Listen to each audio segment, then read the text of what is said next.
بسم الله والحمد لله والصلاة والسلام على رسول الله صلى الله عليه وآله وصحبه وسلم تسليما كثيرا. On continue l'étude de ce livre Al-Adab al-Ashra de Cheikh Saleh Al-Ansaymi et on s'est arrêté sur la quatrième norme de courtoisie qui concerne l'éducation dans la manière de parler ou de s'exprimer. Il est primordial de faire attention aux paroles. L'islam, le musulman, il lui a été demandé de porter attention. Car le musulman est convaincu que parmi les noms d'Allah Azza wa Jal, il y a As-Sami', celui qui est loyal, celui qui entend tout, qui peut entendre parfaitement toutes choses. Et cette aqida, cette croyance de Ahl Sunnah wal Jama'a qui comprend le fait de confirmer les noms au sujet d'Allah, ainsi que les attributs, ainsi que l'acte, le nom qui est As-Sami', celui qui entend tout, l'attribut qui est As-Sam', l'ouïe, et Annahu Yasma' Tabaraka wa Ta'ala Kulla Shay. Le fait qu'Allah subhanahu wa ta'ala entend toutes choses, ceci est l'acte qui découle de cet attribut.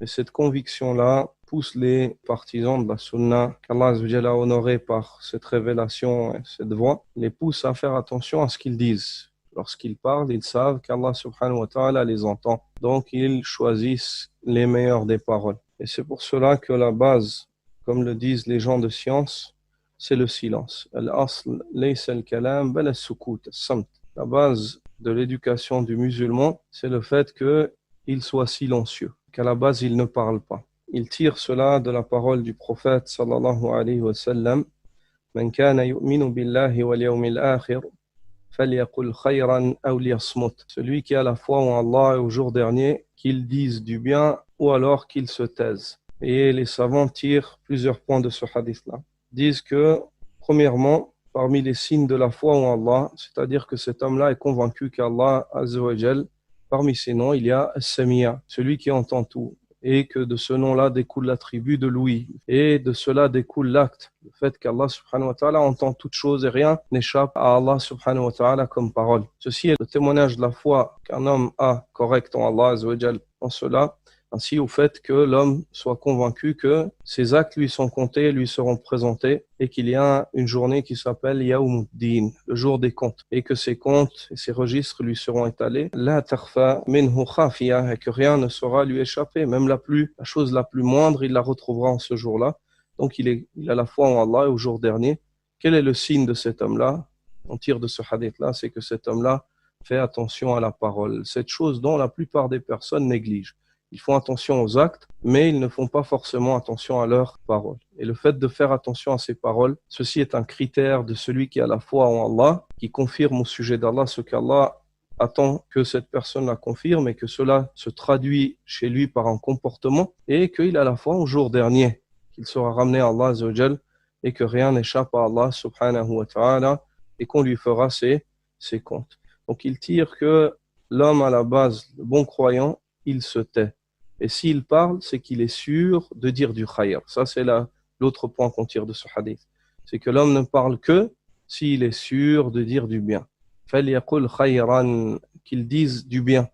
Que ce bien-là soit un bien religieux ou alors que ce soit un bien au niveau de la coutume et l'habitude des gens, pour autant qu'il ne soit pas interdit en religion. Qu'il y ait une utilité, en fait, qu'il tire une utilité, à la tête de cela, une utilité pour l'au-delà, mais aussi il lui est permis de parler dans le but de tirer une utilité mondaine pour autant que cela ne soit pas interdit. Et l'imam Malik, rahimahullah ta'ala, l'imam de Dar al-Hijra, disait que celui qui compte ses paroles parmi ses actes ne parlera que si cela est utile. Et Allah subhanahu wa ta'ala nous demande de dire de bonnes paroles. Et il nous ordonne, il ordonne les gens, les fils d'Israël et les croyants à qui ce Coran a été révélé. En premier lieu, وَقُولُوا لِلنَّاسِ حُسْنًا, et dites aux gens de bonnes paroles. Aux gens, dites-leur de bonnes paroles. Et les bonnes paroles, à la tête de cela, sont les paroles qui sont considérées comme bonnes dans la religion, puis ensuite des paroles qui sont bonnes dans les coutumes, selon le pays ou la région dans laquelle tu vis, pour autant que cela ne soit pas interdit. Elles sont prises en considération par ce verset-là, car husnan est venu sous une forme générale indéfinie. Tout ce qui est général englobe au sens large. Et Allah subhanahu wa ta'ala nous rappelle que l'être humain ne sort pas une parole ou ne s'exprime pas par une parole, si ce n'est qu'un qu'un comptable, qu'un script s'empresse de l'inscrire. Il dit dans Surat Qaf, ما يلفظ من قول إلا لديه رقيب عتيد. Il ne dit pas une parole si ce n'est qu'un script s'empresse de la relever. Et Allah subhanahu wa ta'ala témoigne de la réussite des croyants en mentionnant les critères sur lesquels va s'établir leur réussite. Il dit قد أفلح المؤمنون الذين هم في صلاتهم خاشعون. On certes réussit les croyants, ceux qui sont recueillis, humbles, qui se tiennent avec humilité dans leur prière. وَالَّذِينَ هُمْ عَنِ اللَّغْوِ مُعْرِضُونَ. Et ils sont ceux qui s'éloignent des futilités. Et la tête des futilités, lorsque les savants du tafsir mentionnent cela,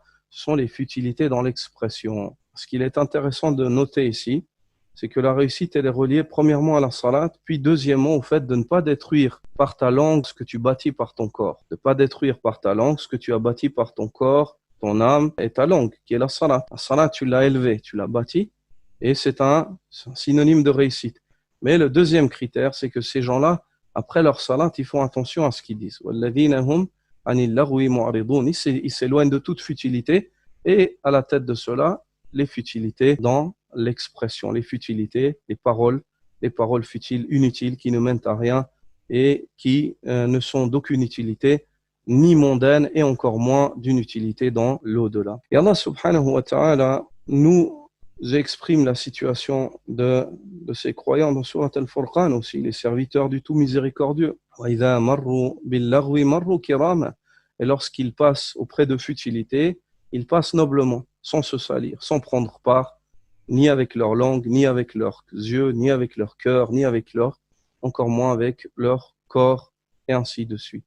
Et Allah subhanahu wa ta'ala nous mentionne que ces croyants-là, qui ont atteint ce degré-là et qui sont bien éduqués au niveau de leur manière de s'exprimer, même en cas de litige ou en cas de conflit, ils disent des paroles correctes. وَإِذَا خَاطَبَهُمُ الْجَاهِلُونَ قَالُوا سَلَامًا. Et lorsque les ignorants cherchent à se disputer avec eux, ils disent paix. Ils disent des paroles qui sont positives, des paroles par lesquelles ils se sauvent. Et ils sauvent les autres du mal et ils se sauvent d'arriver à une chose qu'Allah Azza wa Jal n'aime pas et n'agrée pas. إِذَا خَاطَبَهُمُ الْجَاهِلُونَ قَالُوا سَلَامًا. Et Allah subhanahu wa ta'ala mentionne la bonne parole comme une hasana. وَلَا تَسْتَوِي الْحَسَنَةُ وَلَا السَّيِّئَةُ إِدْفَعْ بِالَّتِي هِيَ أَحْسَنُ فَإِذَا الَّذِي بَيْنَكَ وَبَيْنَهُ عَدَاوَةٌ كَأَنَّهُ وَلِيٌّ حَمِيمٌ. Allah dit, la bonne action n'est pas comparable à la mauvaise. Repousse le mal qui t'est fait par la meilleure chose que tu puisses le repousser. Et aussi la parole. Lorsque quelqu'un vient et te parle mal, dis-lui, rends-lui cela par des bonnes paroles. Si quelqu'un vient et te dit une mauvaise parole, essaie de lui dire toi une bonne parole.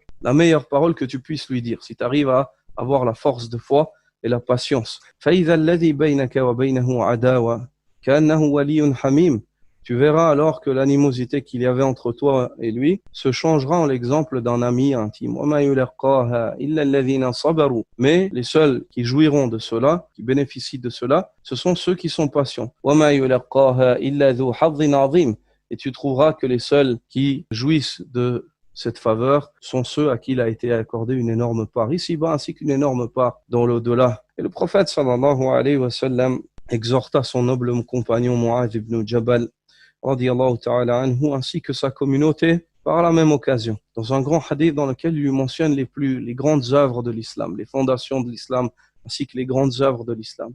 Puis il lui dit à la fin, ala ukhbiruka bimilaki dhalika kulli.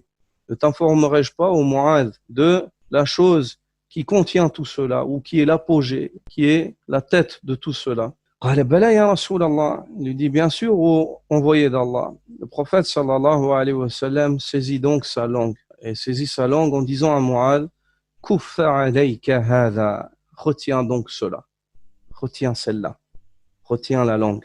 Après lui avoir mentionné la salat, après lui avoir mentionné les actes de l'islam, ainsi que lui avoir mentionné ces grands actes nobles, des actes dans lesquels il y a des grands efforts et des grands sacrifices dans ce hadith-là, il lui a dit, tu veux que je t'informe de la tête, l'apogée de tout cela? Kuffa alayka hadha. Retiens celle-là. Et Mu'adh ibn Jabal de lui dire, Ya Nabi Allah, wa inna la mu'akhadhuna bima naqul, bima natakallamu bi, ou bima naqul. Ô messager d'Allah, est-ce qu'on va donc nous faire des reproches pour les paroles qu'on dit? Il se peut qu'on soit châtié pour les paroles qu'on dit, juste des paroles. Le prophète sallallahu alayhi wa sallam de lui répondre, Thakilatka ummuka ya Mu'adh, wa hal yakubbu an-nasa fi an-nari ala wujuhihim أو على مناخرهم إلا حصائد ألسنتهم. Que ta mère te perde, Mu'adh. Et ici, c'est pas une invocation, mais c'est une formule que les Arabes employaient dans leur expression, dans leur coutume, afin d'attirer l'attention. Tanbih lil mukhatab, on appelle cela. C'est le fait d'attirer l'attention de celui à qui on parle. Le prophète sallallahu alayhi wa sallam a voulu secouer Mu'adh pour que cette information, il ne l'oublie jamais. Il dit que ta mère te perde, Mu'adh. N'est-ce pas que la chose qui fait que les gens sont jetés dans le feu de l'enfer sur leur visage ou sur leur toupet, c'est la récolte de ce qu'ont commis leur langue, de ce qu'ont semé leur langue. La langue sème et la récolte, c'est cela, le fait que la personne soit jetée dans le feu de l'enfer, en fait, sur son visage. Ce n'est pas une affaire légère. La question de la parole, ce n'est pas une affaire légère. Et ce membre-là, qui est un petit membre, mais ses crimes sont grands, ainsi qu'il met en danger tout le reste du corps. C'est pour cela que les savants ont comparé la langue, en fait, au ministre. Le cœur, c'est le roi, les membres, c'est l'armée, et la langue, c'est le ministre. Et ils disent, si le ministre parle mal ou représente mal son royaume, alors il risque de nuire à tout le royaume, compris le roi et l'armée. Il est demandé à l'homme d'assainir et de soigner ses paroles. Et dans le fait de soigner ses paroles, il y a le pardon d'Allah subhanahu wa ta'ala, ainsi que le fait de réformer ses actes. Plus l'homme soigne ses paroles, plus il a réformé ses actes. Pourquoi? Car lorsque l'homme, le hadith précédent l'a mentionné, les versets qu'on t'a mentionnés, c'est le fait que le prophète sallallahu alayhi wa sallam a mentionné les actes, puis ensuite il a dit fais attention à la parole. Car l'homme construit avec de lourds efforts avec le corps, puis il détruit avec la langue.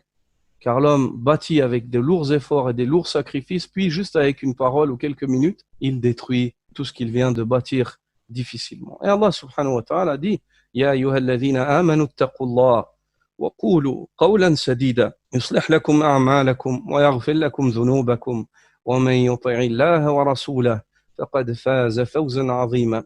Ô vous qui avez la foi, craignez Allah et dites des paroles droites. Allah réformera vos œuvres et vous pardonnera vos péchés. Réformera vos œuvres et vous pardonnera vos péchés. Celui qui obéit à Allah et son messager a certes réussi d'une grande réussite. Et la meilleure des paroles que l'homme puisse dire aux serviteurs d'Allah, c'est le fait d'appeler les gens à Allah subhanahu wa ta'ala.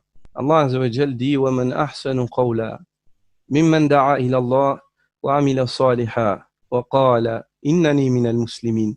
Et qui est meilleur en parole que celui qui appelle à Allah, tout en faisant des bonnes œuvres.